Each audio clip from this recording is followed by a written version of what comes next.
everybody, how's it going? Welcome back to my channel, Boomy Reactions. My name is Boomy and thank you for watching, my lovelies. Now, today we're back with Lawrence from another video from across the pond. Oh, sorry, lost in the pond, not across the pond, lost in the pond.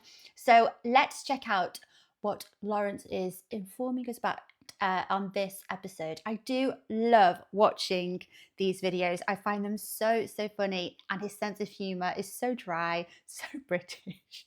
I do love watching these. So this episode is 7 outdoor objects. I say episode, should we just call them videos? In this video, we're looking at 7 outdoor objects that Lawrence has never seen before moving to America. Okay, specifically outdoor objects. What are we? Let's have a fire hydrant. Fire hydrant has got to crop up in this list. It's got to pop up because we don't have them in the UK, and they're a huge source of, like, I don't know, like intrigue, humor, entertainment, because we see them in American TV and films. And I think we kind of understand what they're used for, but we just don't have them over here. I don't even think we've got anything similar. And, you know, we always see the dogs cocking up their legs and having a wee up them. So I think to a lot of children, to a lot of kids, I think they think that is what they're for. You know, just when you're taking the dog for a walk and he needs a wee. So I imagine that one has to come up in here, but I can't think what else is going to be on that list. Anyway, let's check Lawrence's video out and see what he's going to tell us, shall we? And as ever, guys, if you are enjoying these reactions, my lovelies, please like and subscribe to my channel. Thank you very much. If you're interested, I have a Buy Me a Coffee account. That link is over here. And if you want to help support this channel any further, I do have a Patreon account if you fancy checking that out. That link is in the description below. Hello, I'm Lawrence, and Hello, I'm Lawrence. on a quest to uncover all of the memos that Britain and America lost in the pond. And speaking of lost, I'm starting to lose my marbles being in quarantine so long, and being here for now, I think it's 8 days. I've been giving some thought to some of the things that I miss about the outside world. And, you know, I'm not just talking about sort of fast food joints that are different in both countries, but sort of just really random mundane objects. Just normal you know, things. like a wheelbarrow, for example. I'm not suggesting we don't have wheelbarrows in England. That's an example of a mundane object. And I want to talk about specifically 7 of those objects that I hadn't seen until I moved to America. Fire hydrant, fire hydrant. Yep, I'm really longing for those water towers, steel water towers specifically, because we do have water towers in Britain, but they're concrete and look really brutalist and like they were made in the 60s. They do look like concrete fortresses, or like, you know, some kind of World War II era sadistic looking building where awful things happen in them. I don't know. But yet they're not beautiful. They're not scenic at all. They're just a bit of an eyesore. I'm trying to think of the ones that I've seen from TV, or like, I'm thinking King of the Hill. Is it where they live in Ireland? And they've got that big water tower, don't they, that says Ireland on the front of it. No. In America, all across the country, they have these kind of water towers that are they're in the middle of nowhere usually, and they're made of steel, and on the facade of them, they have the name of the town, and it's usually something like Snakesville. And you never see anybody near them or in them. I don't know what they'd be doing in them, perhaps replenishing the water. I don't know how water towers work. I just know that America has a lot of them, and you see them when you're on the highway, motorway, just like our next entry. Yes, highway-based billboards. Who would have thought? I certainly wouldn't have until I moved to the United States. And that's because we don't really have them in Britain. Nope. We do have them in city centres, but you're not going to find them on the side of the road, you know, because it's distracting, especially when it says something, you know, profound like Jesus has risen. You're going to take notice of that and, you know, crash into the car in front of you. And if you don't have insurance, then you are screwed. Ironically, a lot of the billboards are for insurance, so at least you know who to call. I joked a moment ago about the kinds of things you might see on American highway billboards, but the truth is, anyone can really get an ad on those things. They often say, advertise here if there's nothing on it. And unless you have A, no heart, and B, a death wish, you also wouldn't want to crash into the back of one of these. Oh, before we move on to the next one. Yeah, so billboards. Oh, I can't believe I didn't think billboards would pop up on this list. So we don't have them. at all. There's nothing distracting on our roads whatsoever. Like nothing. They just go on for miles and miles and miles. The only signs that you'll see are road signs, for upcoming roundabouts, whatever, road changes, how long left, how many miles away is so-and-so. They're the only signs that will appear on our roads, and maybe the odd to let sign if you're driving past big vasts of fields and farmland, maybe. But that's it. So I think the opposite of what Lawrence just said, actually. So Lawrence said they can be quite distracting, but if you've got a long drive, I don't know, maybe it kind of refreshens up your senses a little bit. Maybe it keeps you awake, gives you something new to look at. Although if it's an advert for an insurer, it's not much to look at. We do have advertisements in city centres, in the bigger cities anyway, definitely not the smaller ones or the towns, but the bigger cities like Liverpool, London, Manchester. Yes, we'll have them. I don't know if they're, what do you call them, billboards? Because they're normally surrounded with other adverts. I don't know, but we don't have them.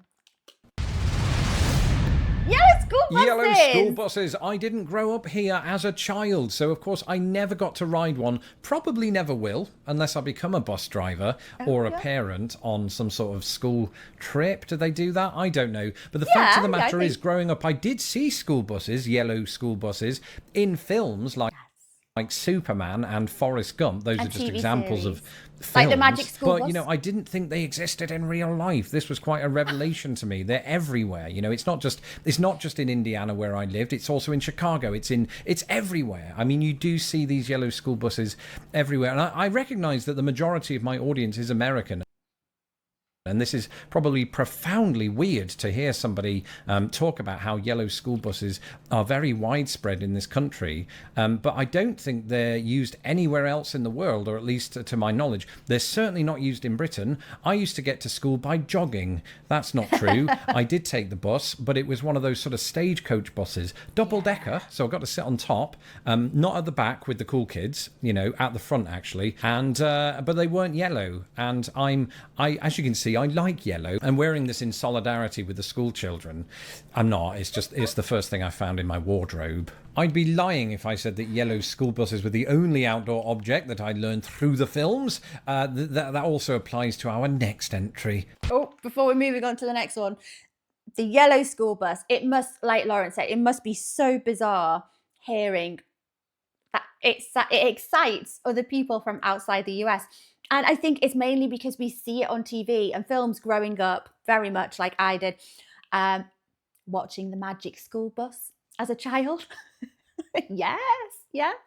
So I remember being so disappointed when I finally realised, actually, all of our buses and our school buses, they're not like the bright, gorgeous yellow that I've seen on TV, and none of them are. And that's quite disappointing for children, because we see all these wonderful, iconic things on TV growing up, and then we realise, oh, well, why is it different? And it's hard for children to understand why it's different, because I think we grow up very much believing that we must live in the same area, the same place as what we see on TV.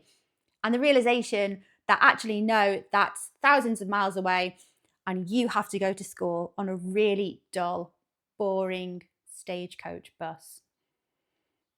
It's not a nice realisation. And I know we have the double-decker buses, the red buses that you've seen. They're only in London. I know. But, I mean, they're quite a sight. Like, if I go and visit London, I'll look out for them. But the tour buses around Chester, they're red, and they've got, nice graphics all around the side of them, but they're not our normal buses. Our normal buses are very dull, mundane, stagecoach, branding logo on the side of it. I wish we had the yellow school buses, because I think they're really cheerful looking, white picket fences, the Oh, like of which you see in the yes. film American Beauty and other such suburban-based films. I mean, it Wow. reminds me of American suburbia now that I've lived here long enough, but for the longest time, it was just part of the sort of movie set for me to make something look very pristine and idyllic and all of that. And because we grow up watching, such things in TV series and films, we kind of adopt that idea that it does look pristine and um, picturesque of suburban life. We adopt that because we also grow up watching these influential things from the US. Now, I have seen more and more homes start adopting these aesthetics. Quite gimmicky. Do you know what I mean? But they look absolutely gorgeous. But you do see more and more. So it's that it's again, it's the influence of US culture creeping in. And even if it takes a very, very long time to eventually start influencing us. So what these were iconic of American homes, I imagine quite a while ago. Are they still iconic? Actually saying that. So eventually they do catch on. But yes, you do notice more and more homes actually adopting this nice, cozy looking aesthetic. You'll occasionally see white picket fences here in different parts of Chicago. They're kind of rare, I suppose. But you do tend to see them at houses of families who've really taken care of their garden. Okay, and in Britain, we don't have these kind of fences. A lot of Not our so gardens much. are sort of framed off by brick walls or Yeah. sometimes just shrubs and bushes and things. That's not a euphemism. You'll also see in the US mesh fences around gardens as well. They're kind of low down, they're just high enough that dogs can jump over them, but never do because they're too stupid.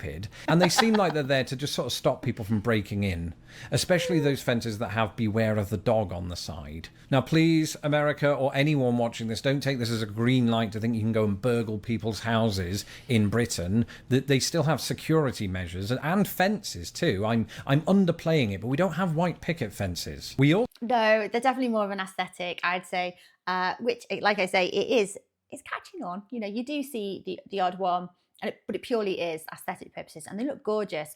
I'd say more of our terraced houses, the ones that are conjoined on each side, and there's really long rows of them.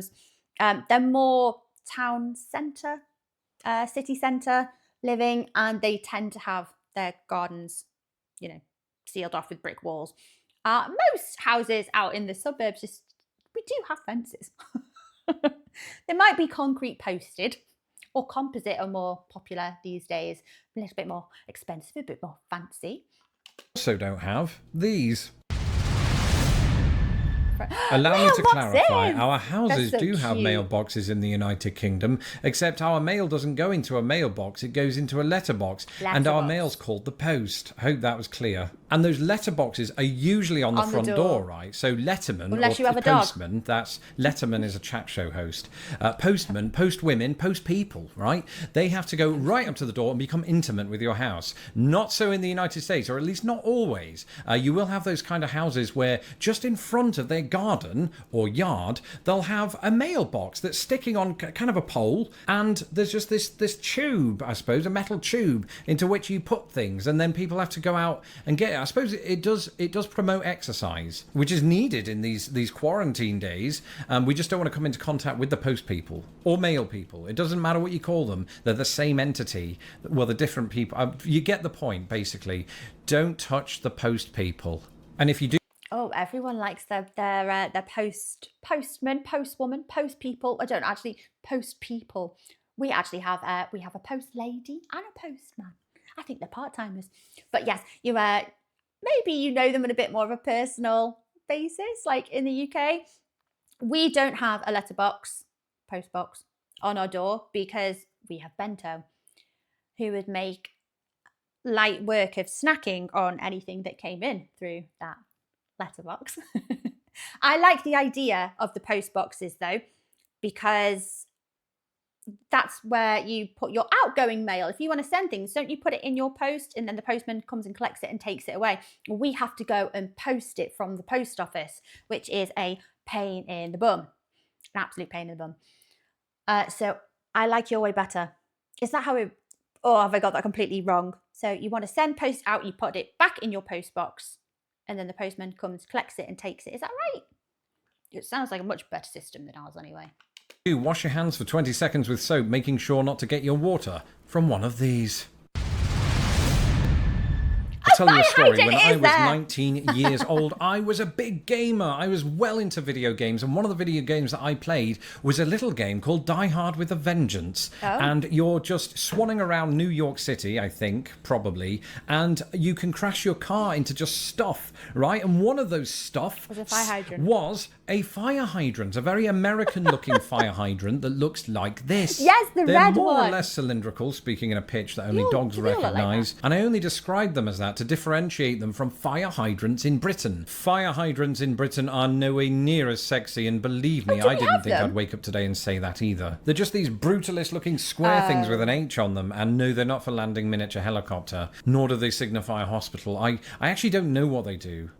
Right, okay, that's why I have no idea what these are, because they are a common sight.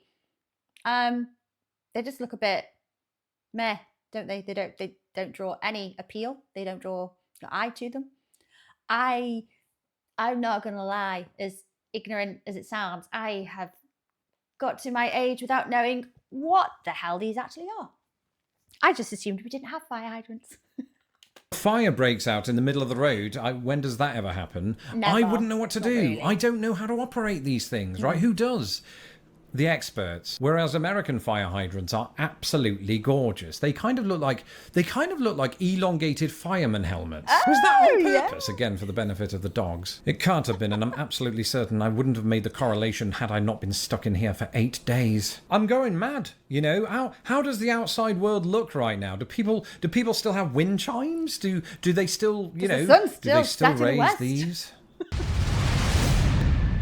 The American flag, and I suppose there's a very good reason as to why I didn't encounter this until I moved to America, and it's because it's America's flag, so that makes total sense right off the bat. I think in Britain, pound for pound, we probably, or at least when I lived there, didn't fly the flag, the British flag, as much as America tends to fly its flag.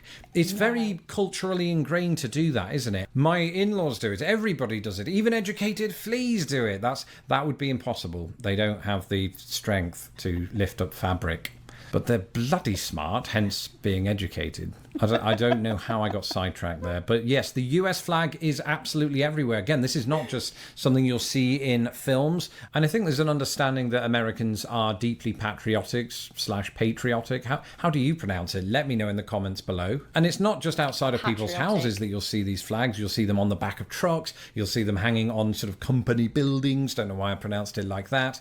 And just sort of everywhere. I mean, it really is everywhere. Sometimes you'll see absolutely huge American flags, and you can usually see them for about 5 miles away. That way at least you know what country you're in. And so that's it. 7 outdoor objects I only encountered after moving to America. I just wanted to list those to remind us of what we're missing. I mean, admittedly, we're missing quite a bit more than those things. Don't forget to follow me on Twitter at LostInThePondUS if you want more weird information like this. And don't forget to subscribe to my channel so that my videos don't get lost in the pond. And as ever, a big shout out to all of my patrons who make these videos possible. Without them, I wouldn't have any of this. These videos wouldn't exist anymore. I would have given up 2 years ago. I certainly wouldn't have this nice new camera. So thank you again, patrons. If you would like to become a patron of Lost in the Pond, you can do so at patreon.com/lostinthepond. Until next time, stay well, keep washing your hands, and keep watching my videos. Thank you for watching this episode of Lost in the Pond. Don't forget to hit my stupid little face to subscribe, and please share this video with the world. Hit me up on Twitter, Instagram and Facebook, and if you would like to support this channel, please do so at patreon.com/lostinthepond. His stupid little face. Oh, I didn't say I would never call Lawrence's face stupid. It's what he calls it. Oh, they were dark times, weren't they? Quarantining, lockdown. It's so weird to actually watch things back from that dark place in time, and things sound out of context now, don't they? Like, don't forget to wash your hands. Like Lawrence said that. It sounds bizarre now, but that was very much the advice at the time. And just anyway. Okay, there's a few things in there that all of them make sense. I was expecting the fire hydrant. I'm glad that came up. The yellow school bus, yes, of course. But the American flag is an interesting one. Recently, there's been a bit more of a resurgence in the patriotism of our flags for whichever reason people choose to fly them. So they're a little bit more of a common sight, I'd say, over the last 12 months or so. But generally speaking, I don't think we're quite as patriotic as people from the US, which is very sad, isn't it? I don't know where our patriotism has gone. I don't know. I couldn't tell you. I don't think, speaking as just someone from my generation, I don't think I've ever really been encouraged to be that patriotic. That probably sounds really bizarre, doesn't it? If I'm saying that to the likes of viewers from the US, where are you more, like, significantly more encouraged to be more patriotic, for example? Do you feel that way, a lot of you? Or, you know, is that just a stereotype? Actually, not many people are. Well, I'm not sure. Let me know. But yes, I generally speaking, I don't think we're as encouraged to be as patriotic. It is a shame. I don't think it's a good thing at all, is it? We should be patriotic. Anyway, I'm waffling at this point. Guys, thank you for watching along with me. I hope you enjoyed that video, and I hope you enjoyed watching along with Lawrence. So take care, my lovelies. Much love, and I will see you in the next video. Bye-bye.